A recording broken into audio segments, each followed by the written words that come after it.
நேற்று ஒரு பக்தர் ஒருத்தர் டவுட் கேட்டிருந்தார். என்னன்னா, சார் இப்பெல்லாம் திருமணத்துக்கு பொருத்தமே பார்க்க தேவையில்லை அப்படிங்கிறாங்க. ஏன் அப்படின்னா, இந்த திருமண பந்தம் அப்படிங்கிறது ஏற்கனவே கடவுளால் நிச்சயிக்கப்பட்டிருக்கிறது. நீங்க இவங்கள தான் கல்யாணம் பண்ணிக்க போறோம்னு கடவுள் ஏற்கனவே எழுதிட்டான். அதனால நீங்க பொருத்தம் பார்த்தாலும் பார்க்கலனாலும் இதுதான் நடக்கும் உங்க வாழ்க்கையில அப்படின்னு சொல்றாங்க இப்ப சில ஜோதிடர்கள். இது சரியா அப்படின்னு கேட்டாங்க. நான் என்னுடைய கருத்தை மட்டும் சொல்றேன். இந்த ஒரு கருத்தின் அடிப்படையிலேயே நீங்க மொத்த ஜாதகத்தையுமே நிராகரிச்சிடலாம். ஜோதிடமே தேவையில்லை.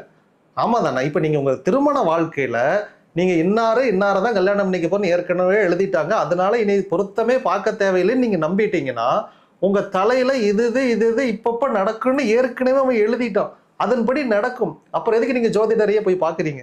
இந்த ஒரு கருத்தை நீங்க ஏற்றுட்டீங்கன்னா மொத்த ஜோதிடத்தையுமே தூக்கிடலாம். ஆமா தானே. நம்ம என்ன சொல்றோம் அப்படின்னா, இப்போ சென்னைக்கு எப்போ பஸ், ஈரோட்ல இருந்து சென்னை போறதுக்கு எப்போ பஸ் அப்படின்னா, இப்போ நமக்கு ஒரு டைம் டேபிள் சார்ட் பஸ் ஸ்டாண்டில் வச்சிருப்பாங்க. அங்கே நான் போறேன், ராத்திரி 10 மணிக்கு இங்கே பஸ் கிளம்புதுங்க, 6 மணிக்கு கோயம்பேட்டில் இறக்கி விட்டுருவாங்க. இவ்வளவுதான் ஜோதிடம் அப்படிங்கிறது. அதாவது எனக்கு எப்போ நல்ல காலம் பிறக்குது, என் கஷ்ட காலம் எப்போ தீருது, நான் இங்கிருந்து ஈரோட்டில் எப்போ கிளம்பணும், 10 மணிக்கு நான் பஸ் ஸ்டாண்டில் இருக்கணும், 10:30 எனக்கு பஸ் புறப்பட்டுரும்.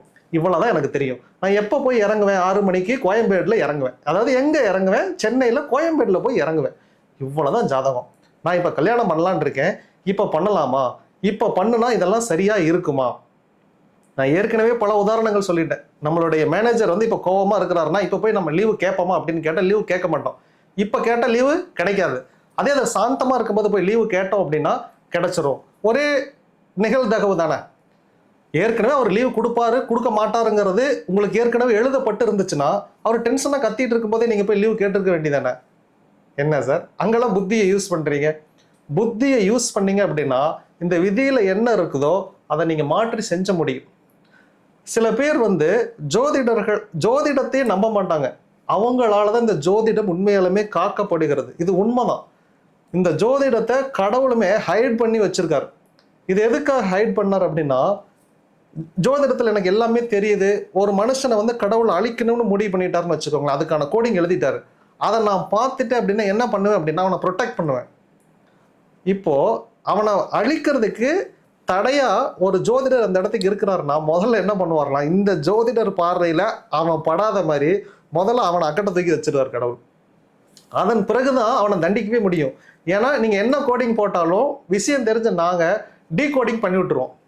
அதனால சில பாரம்பரியர்கள் என்னமே பண்ணாங்க அப்படின்னா, ஜோதிடத்தை கொஞ்சம் ஹைட் பண்ணியே வச்சாங்க. சில விஷயங்களை சொல்லுங்க, சில விஷயங்களை சொல்லாதீங்க அப்படின்னு வச்சாங்க.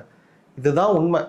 கடவுள் தான் நமக்கு இதை சொல்லியே கொடுத்தார். இந்த அறிவு கடவுளிடம் இருந்து வந்த அறிவு. மனுஷன் ஒரு காலம் இதை அவனா கத்துக்க முடியாது. நானா கத்துக்கணும் அப்படின்னு வச்சுக்கோங்களேன், இதெல்லாம் படிக்கிறதுக்கு ஒரு 5000 வருஷம் ஆகும். மனுஷனுடைய ஆயுள் காலம் ரொம்ப சொற்பம். அதனால இந்த மொத்தத்தையும் அவனால் கத்துக்க முடியாது. கடவுளினுடைய ஞானம் தான் இதை எல்லாத்தையும் உங்களுக்கு கற்பிக்கும். அப்ப கடவுளுக்கு தெரிஞ்ச விஷயம் இங்கே ஜோதிடர்களுக்கும் கடவுளுடைய அருளால் கிடைக்கும். அதை நீங்க நம்புறீங்க அப்படின்னா இங்க மொத்தத்தையும் நம்பணும். சில பேர் பார்த்தீங்கன்னா நட்சத்திரம் பொருத்தம் வேண்டாம் அப்படின்னாங்க.